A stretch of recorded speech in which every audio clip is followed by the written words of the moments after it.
When a scheduled Flight 407 loaded with 257 passengers and 18 crew members speed down the runway on takeoff from Melbourne, Australia. The plane was fast enough, but no matter how hard the first officer pulls on his controls, his plane won't take off. Its tail scrapes along the ground, violently sending sparks. The passengers were horrified as it failed to leave the ground. Will they make it into the air before it's too late, or will they come crashing off the end of the runway? This is a horrifying story of Emirates Flight 407, and it's a story that has very little to do with runways and engines, and everything to do with human psychology.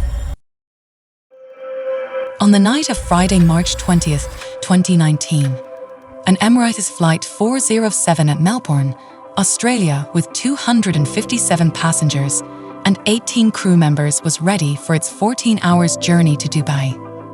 It was a clear, perfect night for flying. The plane being used for the flight was a 5-year-old Airbus, a 340-500, a modern 4-engine aircraft with an excellent safety record and one of the few which could carry out this heavy, long journey. There were 4 pilots on board. 2 of them would carry out the takeoff and landing, while the other 2 would take over during the cruise portion of the flight to allow the main crew to rest. As for Emirates Airlines procedures, the augmenting crew were required to be in the cockpit, not just for the cruise, but also for the pre-flight preparations and during takeoff and landing. Emirates Airlines wants that the extra pair of eyes and ears could be useful on these long flights to provide an extra safety. As the passengers filed in and the last of the baggage was loaded, the pilots were busy carrying out the all-important pre-departure procedures. This was an experienced crew, the captain and first officer. Each had more than 8,000 hours of flying experience between them. They had thousands of hours in the A340. During the preparations, the aircraft was buzzing with activity. There were 5 people in the cockpit, the 2 pilots, 2 ground engineers, and the augmenting captain. So crowded was the cockpit, in fact, that the augmenting first officer had to stand outside in the forward galley and wait for the ground engineers to leave. As the pilots and ground engineers chatted, the first officer and captain reviewed their paperwork, and this is where the first officer made a simple but serious mistake. It all started when he entered the aircraft's total weight, its gross weight, into the electronic flight bag, or EFB. This is basically an iPad, which is specially designed to calculate the configuration the plane needs to be in for takeoff using the figures. The first officer provided the EFB, calculated the flap setting, which would be needed for takeoff, the thrust setting needed on the engines, and the speed at which the plane would be able to lift off. When he typed in the weight of the aircraft, his finger slipped. Instead of typing in 362 tons lighter than it actually was. What this meant was that the computer completely underestimated the amount of power the engines would need to get the plane into the air. It also underestimated the flap setting needed to produce the lift required for takeoff, and it underestimated the speed required to get off the ground. However, as consequential, not just aircraft systems, but as well the 4 pilots on board would have several chances to notice this mistake before they lined up on the runway. The captain took the EFB and began checking the figures entered by the first officer. Meanwhile, the first officer began writing these figures into his copy of the flight plan. But as the pilots were doing this, the captain got distracted by a comment made by one of the other people in the flight deck.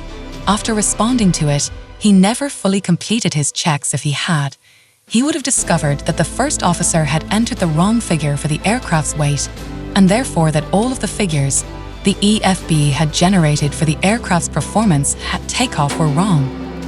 The captain now entered these false figures into the flight management computer, the aircraft's brain.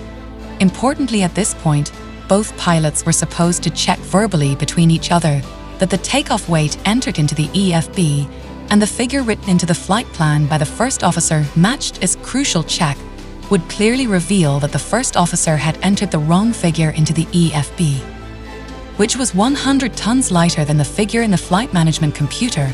But this verbal confirmation never took place. There was now one less check standing between the pilots and disaster. As the 257 passengers settled in, they had no idea that up front in the cockpit, A small error was slipping through the cracks with alarming. As they were nearly the end of their checks, the pilots had a final chance to detect their mistake. The first officer read out the figures from his copy of the flight plan, and the captain checked that these figures matched those in the flight management computer. This is a photocopy of the first officer's flight plan. When he read out the figure for the takeoff weight here, he started by saying 326.00 tons off. He changed the 2 to a 3 and then read out the correct figure of in the flight management computer. But that didn't matter because all of the takeoff performance figures, which had been calculated using the EFB, the iPad had been done using an incorrect weight of 262 ton. But the captain had already checked his figures as far as he knew, and besides he figured that he must have simply made a mistake when writing the number into the flight plan rather than when entering it into the EFB.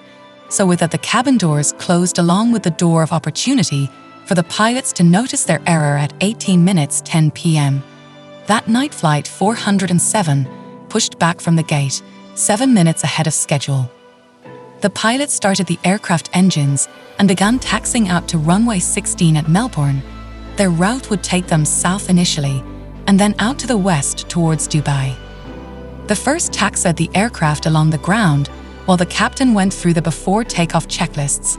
As they taxied out, the pilots set the flaps to the first setting, rather than to the second or third, where they would have been if the correct aircraft weight had been entered into the EFB. As a result, when the aircraft began taking off, the wings would generate less lift, making it harder for the plane to get airborne. At that night, flight 407 lined up on the runway. Now nothing stood between the pilots and the mistakes they had made back at the gate. The first officer pushed the thrust levers to the flex thrust setting, and the massive 360-ton plane began barreling down the runway. The thrust setting used was a reduced power setting used to limit wear and tear on the engines. It was much less than what the plane needed. As a result, acceleration was slow. But this slow acceleration didn't strike the pilots as particularly odd. They were used to a wide range of accelerations on the A340. The pilots could feel the aircraft speeding up as the rhythmic bumping of the nose wheel on the runway center line lights became faster. Then they reached the speed marked as V1, the point of no return.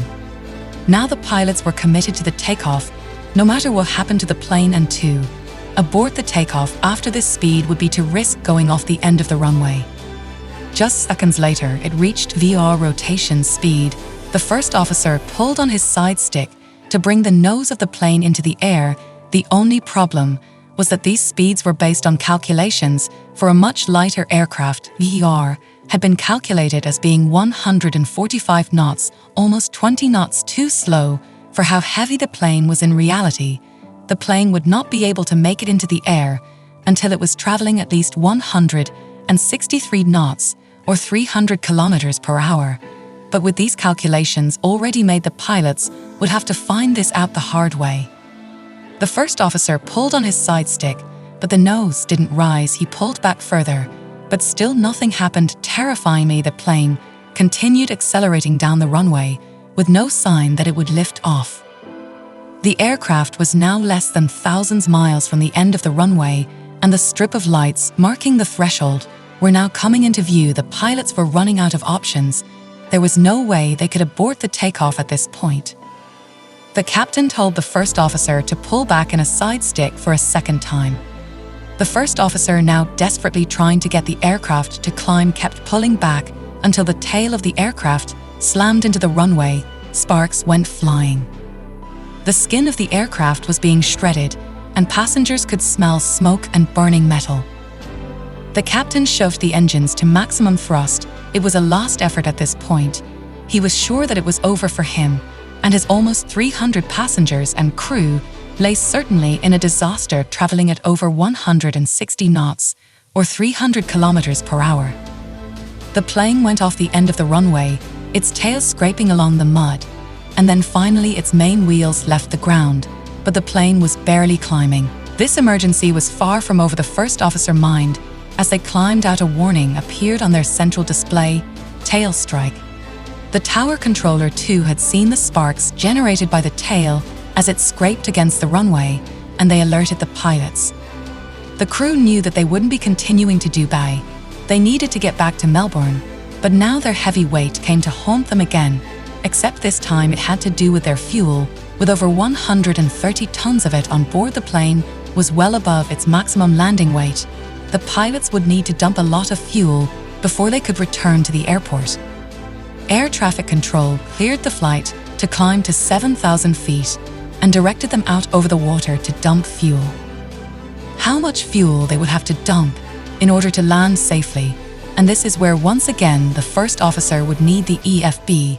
As the plane headed south towards the ocean, the first officer pulled the EFB out of its storage compartment, but when he checked the screen, he was stunned. At this moment, he realized his mistake. His lack of attention had nearly caused the deaths of almost 300 people, but the first officer had no time to process this. The first officer pointed out something concerning, that the aircraft was not pressurizing. When the tail had scraped against the runway, it had now multiple holes, and the plane was no longer a sealed vessel, but there was no more time to think about what went wrong. The captain declared a pan-pan to air traffic control. Pan-pan is the international urgency signal over the radio. It's one step below declaring Mayday. Flight 407 would now be given priority over other aircraft. Meanwhile, air traffic control dispatched vehicles to the runway to inspect the damage. In a few moments, they would be shocked by what they discovered. As this happened, the four pilots began discussing how much fuel they should dump before landing, and here they had an important balance to strike. On one hand, they wanted to land under their maximum landing weight of 243 tons. They didn't know how badly damaged the tail already was. However, at the same time, they would require to dump almost all of their fuel. But what if for some reason during their approach they needed to go around and make a second or even a third attempt at landing? If this happened, they would need plenty of fuel, but doing this would require them to be overweight for their first landing attempt. It was a tough choice to make, trying to strike a balance between not landing too heavy and yet still having enough fuel to make multiple attempts. In the end, the pilots decided that they would dump 80 tons of fuel. This would get their weight down to 280 tons, still above their maximum landing weight of 243 tons, but with enough to spare if they needed to make a few attempts at landing. The pilots started dumping fuel at a rate of 2.5 tons per minute. The captain kept the aircraft flying close to Melbourne in case he needed to return in a hurry. At this point, the situation appeared to be under control. The pilots finished the fuel dump at about 25 minutes past 11 that night and began their descent towards Melbourne. It was about to face a second disaster on landing. The pilots lowered the gear and the flaps. It was a tense approach as the captain flew the plane down towards runway.